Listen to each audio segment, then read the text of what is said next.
Je suis très heureux de venir vous présenter des activités qu'on mène effectivement au sein d'une équipe commune INRIA École Polytechnique, le CEMAP.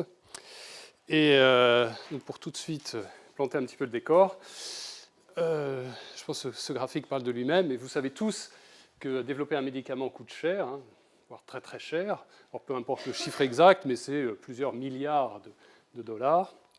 Et ce chiffre ne cesse d'augmenter au cours du temps. Alors pourquoi est-ce que ça coûte aussi cher? Il y a plusieurs raisons. Une raison, c'est que ça prend de plus en plus de temps. On compte une douzaine, 12-15 ans entre les premiers essais, les découvertes, disons, de nouvelles molécules en laboratoire jusqu'à la mise sur le marché d'un médicament. Et c'est extrêmement exigeant. Il y a des tas de contraintes, de filtres qui font que pour beaucoup de candidats, il y a aussi peu d'élus. Et en particulier, les agences de régulation, donc que ce soit la FDA aux États-Unis et EMI en Europe, exigent, demandent aux laboratoires pharmaceutiques d'effectuer des analyses pour démontrer à la fois que le médicament va être toléré chez l'homme et puis, évidemment, va être aussi efficace chez un patient. Donc c'est pour ça qu'on a toute une série d'essais cliniques pour justement démontrer à la fois la tolérance et l'effet du médicament. Et donc toutes ces phases, évidemment, tous ces essais cliniques sont faits chez l'homme, donc avec, pour les essais de phase 1, quelques dizaines d'individus, quelques dizaines de patients, quelques centaines pour les essais de phase 2, et enfin quelques milliers pour les essais de phase 3. Donc évidemment, ça prend beaucoup de temps, c'est de plus en plus cher. Et il y a toujours évidemment des risques. Le but étant évidemment de décider, de savoir s'il faut continuer ou interrompre le développement d'un médicament, puisque évidemment si on montre que finalement il n'est pas plus efficace qu'un placebo, ou il y a des effets secondaires indésirables qui vont interdire sa mise sur le marché, il faut à ce moment-là interrompre le développement du médicament. Donc toutes ces prises de décision sont évidemment extrêmement importantes, et il y a un enjeu économique, entre autres, et évidemment sanitaire important.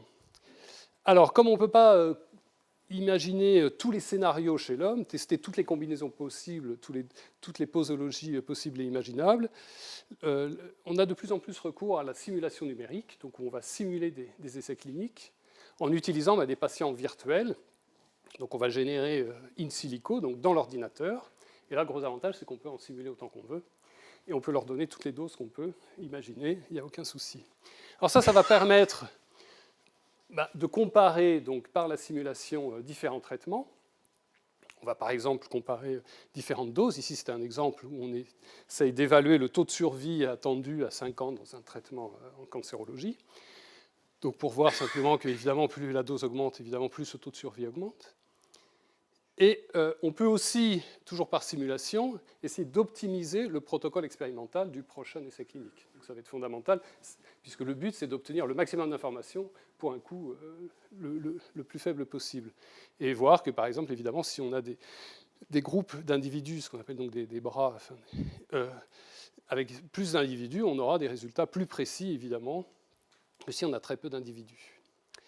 Et ça permet aussi, toujours par simulation, éventuellement, d'évaluer la probabilité d'un effet indésirable. Alors, toute cette simulation d'essais cliniques repose sur des modèles mathématiques.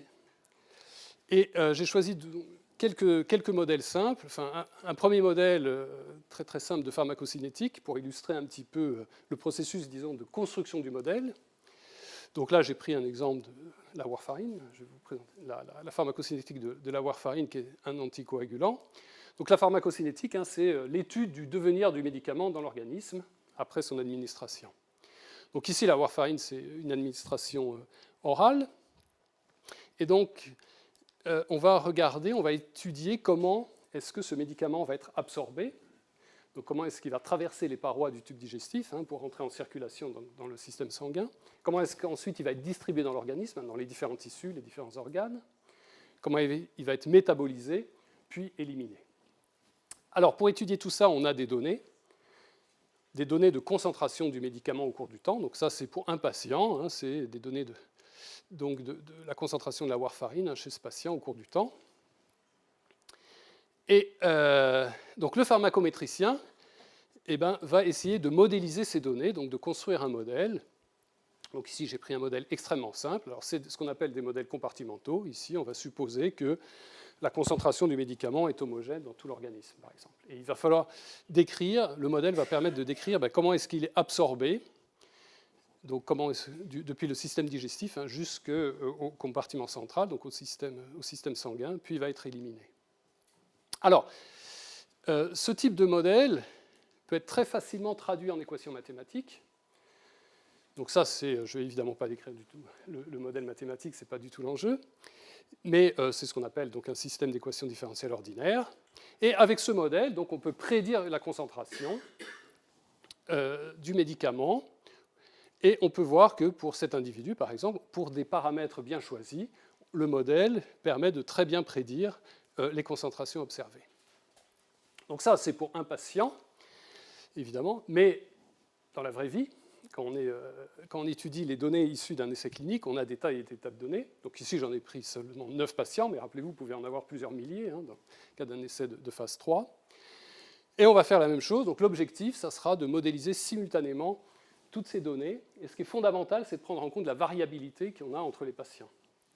Par exemple, on voit qu'il y a certains patients qui vont absorber très très vite le médicament et l'éliminer très rapidement, beaucoup plus que celui-là qui va l'éliminer plus lentement. C'est cette variabilité qui est fondamentale, qu'il va falloir être capable de caractériser, de modéliser, pour après la resimuler lorsqu'on simulera de nouveaux essais cliniques. Alors, donc ça, c'était juste l'étude de la concentration du médicament. Après, bien sûr, ce qui est intéressant, c'est aussi de regarder l'effet d'un médicament. Donc là, j'ai pris un exemple de croissance tumorale. Donc on va regarder la taille donc, ici d'une tumeur cérébrale. Et voilà des données là, sur lesquelles on a travaillé, par exemple. Donc c'est des tumeurs de 21 patients qui sont sous traitement. Donc là, on voit, ça ressemble plus à un plat de spaghettis qu'autre chose. C'est un peu difficile de voir quelque chose. Si vous regardez maintenant les données individuelles, donc pour chacun, enfin ici seulement pour 8 individus, on voit qu'il y a une très très grande variabilité entre ces individus. Et à chaque fois, pour chaque patient, on peut voir qu'avant le traitement, évidemment, la tumeur augmente, la taille donc augmente. Une fois que le traitement commence, la tumeur va commencer à décroître. Et si on arrête le traitement, la tumeur croît à nouveau. Et là, donc évidemment, c'est important de prendre en compte toute cette variabilité, puisque l'effet d'un traitement, évidemment, ne sera pas le même sur ces différents patients. Alors ici, on trouve des modèles, disons, dans la littérature. Ça, c'est le boulot un peu des pharmacologues, des pharmacométriciens, de développer des modèles pour ce type de données. Là, alors ça, c'est un modèle, encore une fois, je ne vais pas détailler vraiment, je ne vais pas rentrer dans les détails, mais qui va décrire comment certains tissus vont proliférer, comment des tissus cancéreux prolifèrent, comment des tissus vont être endommagés, quel va être l'effet du traitement, donc de la chimiothérapie ou de la radiothérapie, pour tuer les cellules qui prolifèrent, etc. Et encore une fois, ce modèle, on peut le mettre en équation. Donc là, c'est un modèle un petit peu plus compliqué, mais je ne décris absolument pas, évidemment.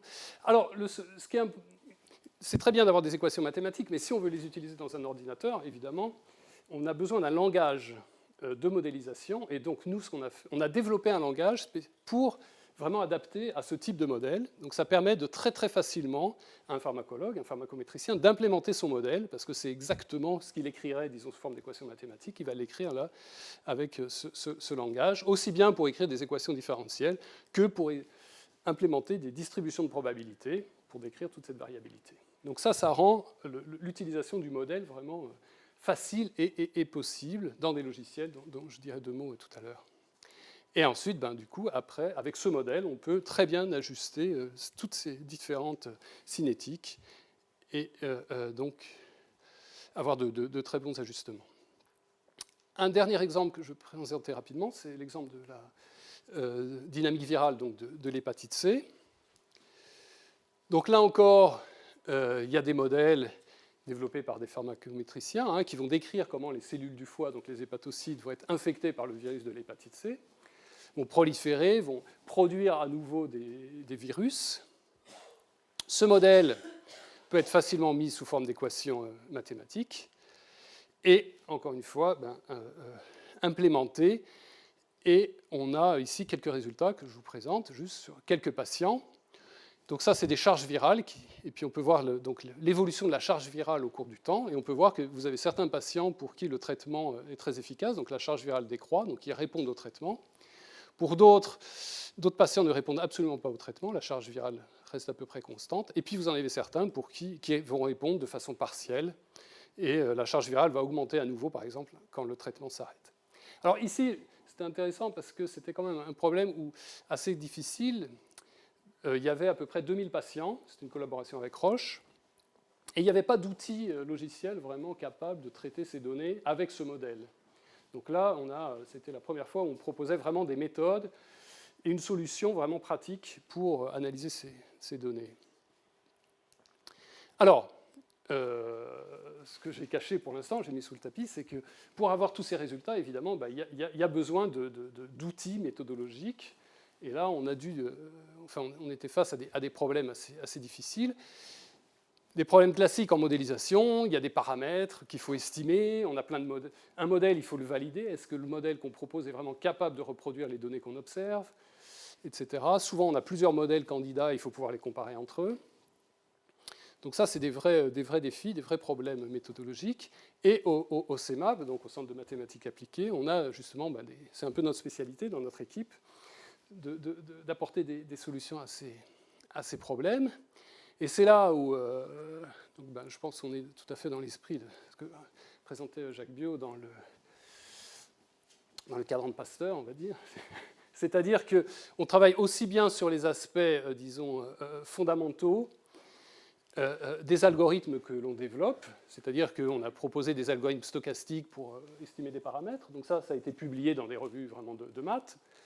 Mais c'est aussi utile, disons, vraiment pour traiter des vrais problèmes, des problèmes concrets. Donc, alors, je ne vais pas rentrer dans les détails, mais c'était vraiment ça qui nous a motivés, intéressés, c'est qu'on passe vraiment du théorème jusqu'à l'application vraiment industrielle même. Alors, donc, toutes ces méthodes que l'on a développées, pour qu'elles soient utilisées, il faut qu'elles soient disponibles. Et donc, on a développé des outils logiciels pour ça.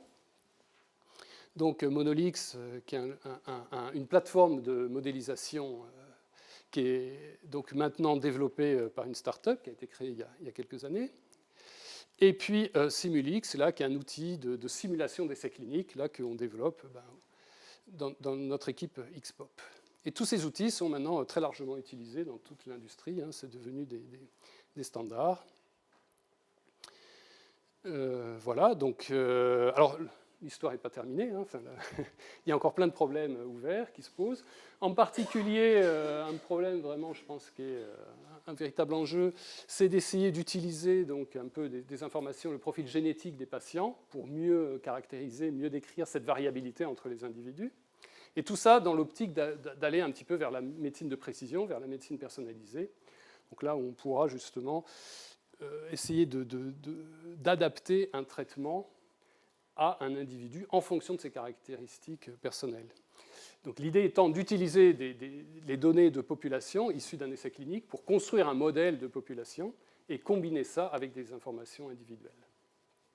Voilà. Donc bon, tout ça c'est issu vraiment de tas de collaborations diverses et variées. J'en ai mis quelques-unes ici, dans des projets européens, des projets ANR, etc. Je vous remercie.